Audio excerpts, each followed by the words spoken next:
ഗവർണർക്കെതിരെ പ്രതിഷേധം കടുപ്പിച്ച എസ്എഫ്ഐ. കേരള സർവകലാശാല ആസ്ഥാനത്തേക്കും വിസിയുടെ ചേംബറിലേക്കും എസ്എഫ്ഐ പ്രവർത്തകർ ഇരച്ചുകയറി.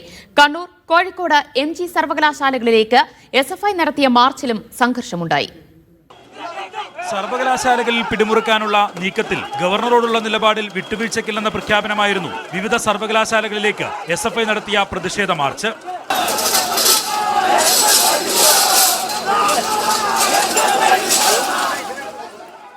കേരള സർവകലാശാലയിലേക്ക് എസ്എഫ്ഐ നടത്തിയ മാർച്ച് വരാനിരിക്കുന്ന പോരാട്ടം എങ്ങനെയെന്നതിന്റെ സൂചന കൂടിയാണ്.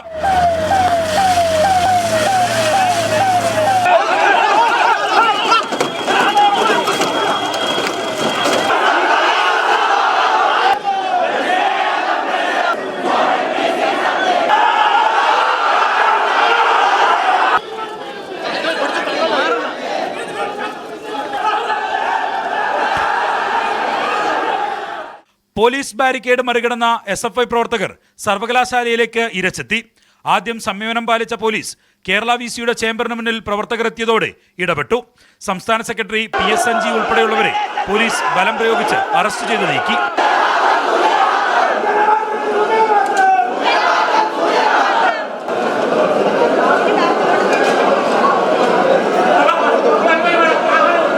കേരളത്തിലെ സർവകലാശാലകളിൽ നടക്കുന്നത് എസ്എഫ്ഐ വേഴ്സസ് ഗവർണർ പോരാട്ടമെന്ന സംസ്ഥാന പ്രസിഡന്റ് M. ശിവപ്രസാദ്. ഒരു ഇഞ്ച് എസ്എഫ്ഐ പുറകോട്ട് പോകില്ല.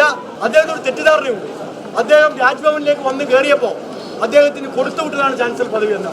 കണ്ണൂർ, കാലിക്കറ്റ്, MG സർവകലാശാലകളിലേക്കും എസ്എഫ്ഐ പ്രതിഷേധ മാർച്ച് നടത്തി. മറ്റന്നാൾ രാജ്ഭവനിലേക്ക് പ്രതിഷേധ മാർച്ച് നടത്താനും എസ്എഫ്ഐ തീരുമാനിച്ചിട്ടുണ്ട്. മീഡിയ 1, തിരുവനന്തപുരം.